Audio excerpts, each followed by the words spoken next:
चलते हैं श्रीमद् भागवत महापुराण। भगवान अपनी दिव्य विभूतियों का वर्णन कर रहे हैं।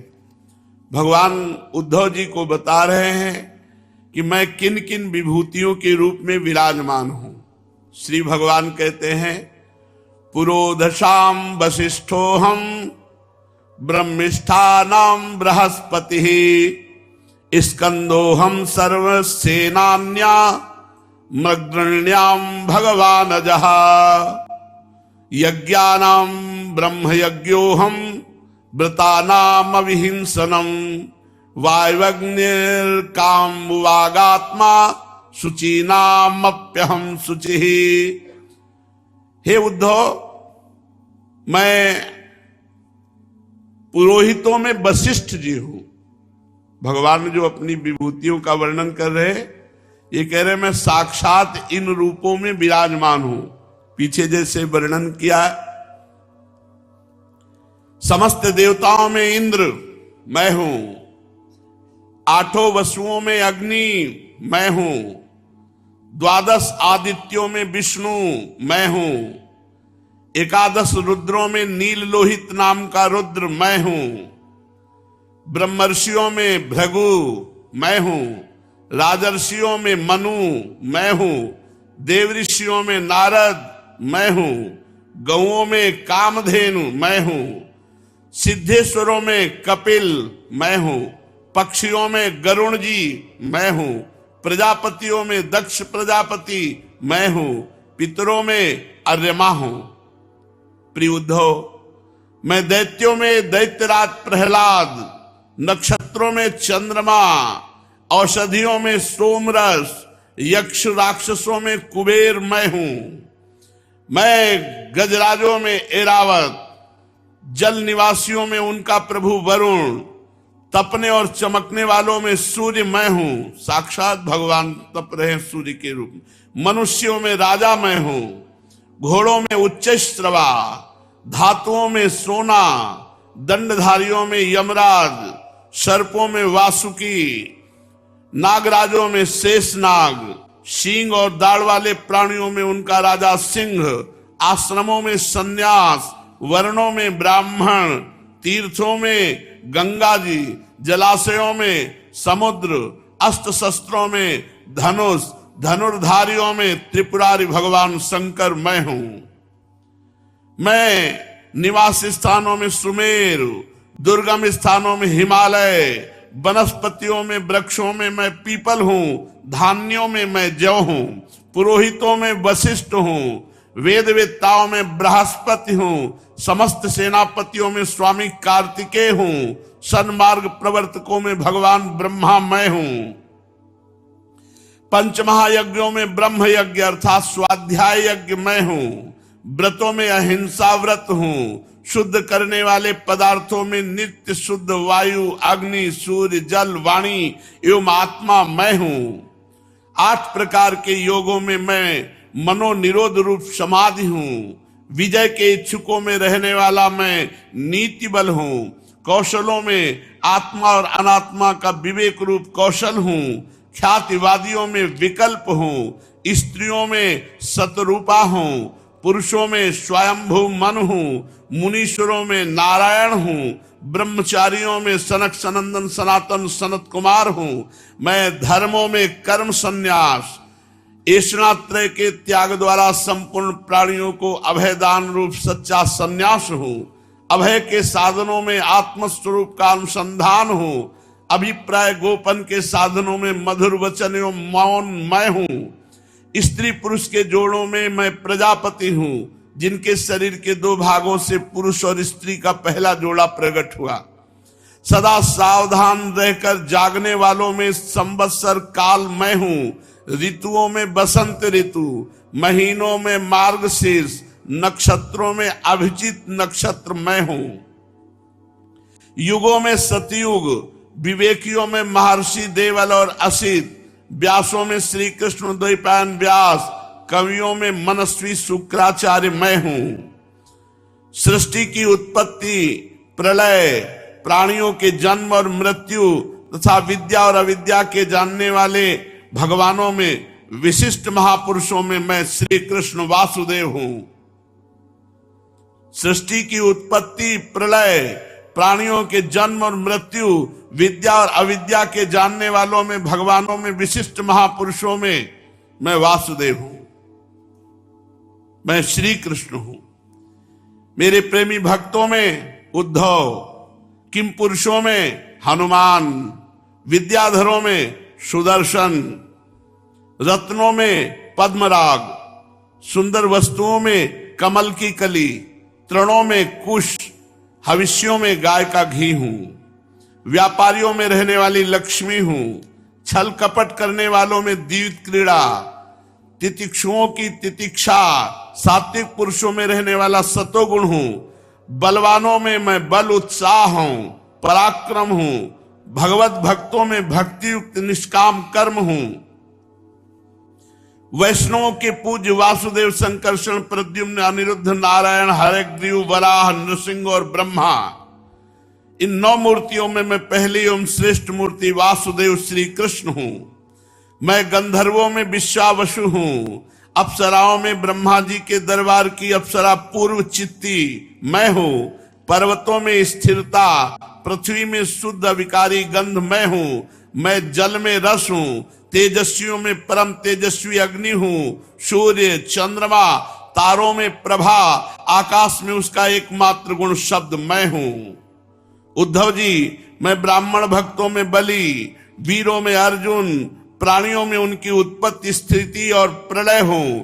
मैं ही पैरों में चलने की शक्ति हूं, मैं ही वाणी में बोलने की शक्ति हूं, मैं ही पायु में मल त्याग की शक्ति हूं, हाथों में पकड़ने की शक्ति हूं, जनेंद्री में आनंदोपभोग की शक्ति हूं, त्वचा में स्पर्श की, नेत्रों में दर्शन की, रसना में स्वाद लेने की, कानों में श्रवण करने की, नासिका में सूंघने की शक्ति मैं ही हूं।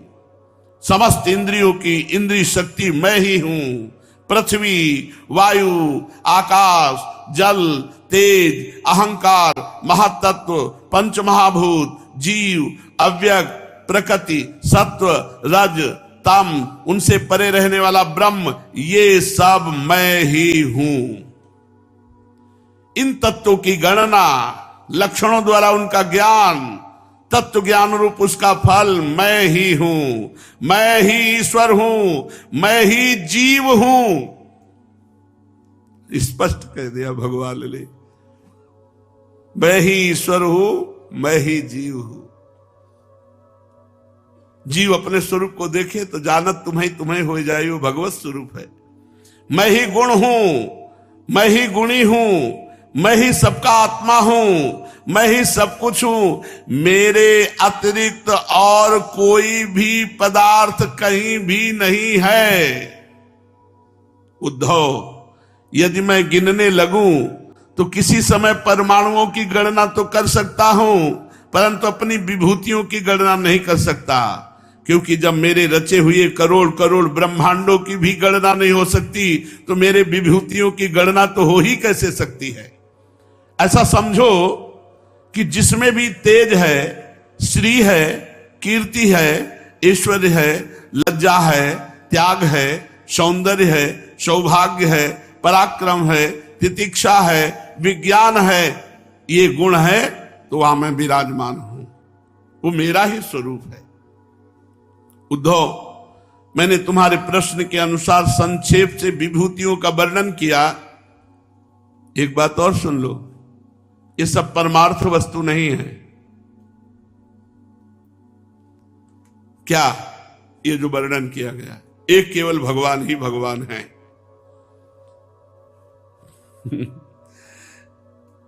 ऐसे ही श्रीमद् भागवत कह के सुखदेव जी ने कह दिया, ये सब केवल वाणी का विलास मात्र है। सब पे पानी फेर दिया। एक केवल भगवान सत्य है और सब वाणी का विलास मात्र। ये परमार्थ वस्तु नहीं है, मनोविकार है। क्योंकि मन से सोची और वाणी से कही भई वस्तु परमार्थ नहीं होती, ये कल्पना है। जितना सुने ना, ये सब भगवान अपने आप से आप रचना के, इसलिए कह रहे सब मनोविकार मात्र, कल्पना मात्र, सत्य नहीं है। क्योंकि सत्य मैं हूं, इसलिए तुम वाणी को स्वच्छंद भाषण से रोक दो, मन के संकल्प विकल्प बंद करो, इसके लिए प्राणों का संयमन करो, इंद्रियों का दमन करो, सात्विक बुद्धि के द्वारा प्रपंचाभिमुख बुद्धि को शांत करो, फिर तुम्हें संसार के जन्म मृत्यु रूप बिहड़ मार्ग में नहीं भटकना पड़ेगा। वाणी को मौन करो, मन को निसंकल्प करो, इंद्रियों को दमन करो, सात्विक बुद्धि से प्रपंचाभिमुख बुद्धि को शांत करो, तो तुम्हें संसार में जन्म मरण रूपी चक्र में नहीं पड़ना पड़ेगा। देखो, अपने कोई चिंता नहीं करनी कि हमें जन्म मरण हो कि ना हो, ये सब छोड़ो, ये भी प्रपंच है। जैसे भगवान यहां बोले ना, ऐसे हम आपको कहते हैं, हमारा एक ही कर्तव्य है भजन करना। बस हमें भजन पर दृष्टि रखनी, लाभ मिला कि नहीं मिला, कल्याण होगा कि नहीं होगा, जन्म होगा कि नहीं होगा, ये भगवान जाने। अपने को केवल एक बात जानना है कि भजन चल रहा है कि नहीं चल रहा। बस हर समय हमें भजन को संभालते रहना, भजन को बढ़ाते रहना, भजन को बचाते रहना, भजन को पचाते रहना है। भजन ही हमारा जीवन है। जो साधक बुद्धि के द्वारा वाणी और मन को पूर्णतया वश में नहीं कर लेता, उसके व्रत तप और दान उसी प्रकार क्षीण होते हैं जैसे कच्चे घड़े में भरा हुआ जल। इसलिए मेरे प्रेमी भक्त को चाहिए कि मेरे परायण होकर भक्ति युक्त बुद्धि से वाणी मन और प्राणों का संयम करे। ऐसा कर लेने पर फिर उसे कुछ करना शेष नहीं रहेगा, वो कृतकृत्य हो जाएगा। उद्धव जी ने कहा, कमल नयन श्री कृष्ण, आपने पहले वर्णाश्रम धर्म का पालन करने वालों के लिए और सामान्यतः मनुष्य मात्र के लिए उस धर्म का उपदेश किया था जिससे आपकी भक्ति प्राप्त होती है। अब आप कृपा करके बतलाइए कि मनुष्य किस प्रकार से अपने धर्म का अनुष्ठान करे जिससे आपके चरणों में उसे भक्ति प्राप्त हो जाए। प्रभु महाबाहु माधव, पहले आपने हंस रूप से अवतार ग्रहण करके ब्रह्मा जी को अपने परम धर्म का उपदेश किया था। हे रिपुदमन, बहुत समय बीत जाने के कारण वह इस समय मर्त्यलोक में प्रायः नहीं सा रह गया है, क्योंकि आपको उसका उपदेश किए बहुत दिन हो गए हैं। हे अच्युत श्री कृष्ण, पृथ्वी में तथा ब्रह्मा की उस सभा में भी जहां संपूर्ण वेद मूर्तिमान होकर विराजमान रहते हैं, आपके अतिरिक्त ऐसा कोई भी नहीं है जो आपके इस धर्म का प्रवचन करे, प्रवर्तन करे और संरक्षण कर सके। इस धर्म के प्रवर्तक, इस धर्म के रक्षक, इस धर्म के उपदेशक केवल आप ही हैं। आपने पहले जैसे मधु दैत्य को मारकर वेदों की रक्षा की थी, वैसे ही अपने धर्म की भी रक्षा कीजिए। हे स्वयं प्रकाश परमात्मन, जब आप पृथ्वी तल से अपनी लीला स्मरण कर लेंगे तब तो इस धर्म का लोप ही हो जाएगा, फिर उसे कौन बतावेगा। आप समस्त धर्मों के मर्मज्ञ हैं, इसलिए प्रभु आप धर्म का वर्णन कीजिए जो आपकी भक्ति प्राप्त कराने वाला है, और यह भी बतलाइए किसके लिए उसका कैसा विधान है। श्री सुखदेव जी कहते, परीक्षित, जब इस प्रकार भक्त शिरोमणि उद्धव जी ने प्रश्न किया तब भगवान श्री कृष्ण ने अत्यंत प्रसन्न होकर प्राणियों के कल्याण के लिए उन्हें सनातन धर्म का उपदेश किया। सनातन धर्म विस्तृत आकाश की तरह है। भगवान श्री कृष्ण ने कहा, प्रिय उद्धव, तुम्हारा प्रश्न धर्ममय है, क्योंकि इससे वर्णाश्रम धर्मी मनुष्यों को परम कल्याण स्वरूप मोक्ष की प्राप्ति होती है। अतः मैं तुम्हें उन धर्मों का उपदेश करता हूं, सावधान होकर सुनो। जिस समय इस कल्प का प्रारंभ हुआ था और पहला सतयुग चल रहा था, उस समय सभी मनुष्यों का एक ही वर्ण होता था, हंस। हंस नामक एक ही वर्ण होता। उस युग में सब लोग जन्म से ही कृतकृत्य होते थे, इसीलिए उसका एक नाम कृतयुग भी है। उस समय केवल प्रणव ही वेद था, ओम, और तपस्या, शौच, दया एवं सत्य, 4 चरणों से धर्म था। तपस्या, शौच, दया, सत्य, चारों चरणों से युक्त उस समय के निष्पाप एवं परम तपस्वी भक्तजन मुझ हंस स्वरूप शुद्ध परमात्मा की उपासना करते थे। परम भाग्यवान उद्धव, सतयुग के बाद त्रेता युग का आरंभ होने पर मेरे हृदय से श्वास प्रश्वास के द्वारा ऋग्वेद, सामवेद और यजुर्वेद रूपी त्रयी विद्या प्रकट हुई। त्रयी विद्या से होता, अध्वर्य और उद्गाता के कर्म रूप तीन भेदों वाले यज्ञों के रूप में मैं प्रकट हुआ। विराट पुरुष के मुख से ब्राह्मण, भुजा से क्षत्रिय, विप्र क्षत्रिय विट शूद्रा, मुख बाहुरूपादजा, वैराजात पुरुषात जाता या आत्माचार लक्षणा। ब्राह्मणों मुखमासीत बाहु राजन्या कृता उरु तदस जद्वैस्या पदव्याग्वं शूद्रो जायत। वेद कहता है विराट पुरुष के मुख से ब्राह्मण, भुजा से क्षत्रिय, जंघा से वैश्य और चरणों से शूद्रों की उत्पत्ति हुई। उनके स्वभाव के अनुसार आचरण से उनकी पहचान होती है। उद्धव जी, वो विराट पुरुष मैं ही हूं, इसलिए मेरे ही उरु स्थल से गृहस्थाश्रम, हृदय से ब्रह्मचर्याश्रम, वक्षा स्थल से वानप्रस्थ और मस्तक से संन्यासाश्रम की उत्पत्ति हुई। इन वर्ण और आश्रमों के पुरुषों के स्वभाव भी इनके जन्म स्थानों के अनुसार उत्तम, मध्यम और अधम हो गए। उत्तम स्थानों से उत्पन्न होने वाले वर्ण और आश्रमों के स्वभाव उत्तम और अधम स्थानों से उत्पन्न होने वाले लोगों के अधम हुए। सम, दम, तपस्या, पवित्रता, संतोष, क्षमाशीलता, सीधापन, मेरी भक्ति, दया और सत्य, ये ब्राह्मण के स्वभाव हैं। अगर ये स्वभाव कहीं भी मिले तो ब्राह्मण है। सम, दम, तपस्या, पवित्रता, संतोष, क्षमाशीलता, सीधापन, मेरी भक्ति, दया और सत्य, ये ब्राह्मण के स्वभाव हैं। तेज, बल, धैर्य, वीरता, सहनशीलता, उदारता, उद्योगशीलता, स्थिरता और ब्राह्मण भक्ति और ऐश्वर्य, ये क्षत्रिय वर्ण के स्वभाव हैं। आस्तिकता, दानशीलता, दंभहीनता, ब्राह्मणों की सेवा, धन संचय से संतुष्ट न होना, ये वैश्य वर्ण के स्वभाव हैं। ब्राह्मण गौ और देवताओं की निष्कपट भाव से सेवा करना, जो कुछ मिल जाए उसी में संतुष्ट रहना, ये चतुर्वर्ण के स्वभाव है। अपवित्रता, झूठ बोलना, चोरी करना, ईश्वर और परलोक की परवाह न करना, झूठ मूठ झगड़ा करना, काम, क्रोध एवं तृष्णा के वश में रहना, ये नीच स्वभाव है। अपवित्रता, अपवित्र रहना, झूठ बोलना, चोरी करना, ईश्वर और परलोक की परवाह न करना, झूठ मूठ झगड़ा करना, काम, क्रोध और तृष्णा के वश में रहना, ये नीच जनों के स्वभाव है। जिसमें लक्षण पाए जाए वो नीच है, कोई भी हो।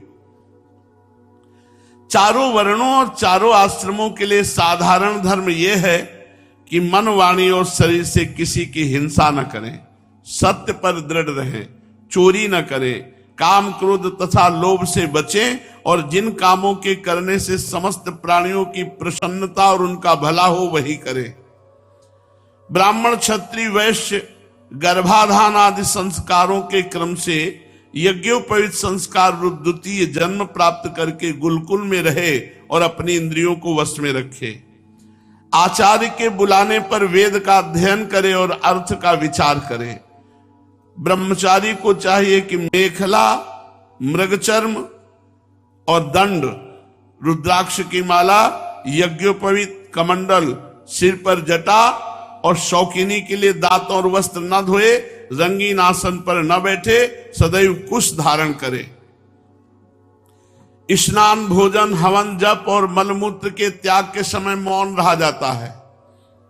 स्नान के समय मौन, भोजन के समय मौन, हवन के समय और जप के समय और मलमूत्र त्याग के समय पूर्ण ब्रह्मचर्य का पालन करे।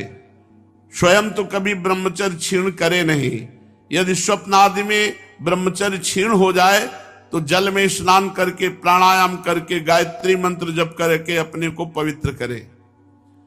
ब्रह्मचारी को पवित्रता के साथ एकाग्रचित होकर अग्नि, सूर्य, आचार्य, गौ, ब्राह्मण, गुरु, वृद्धजन और देवताओं की उपासना करनी चाहिए।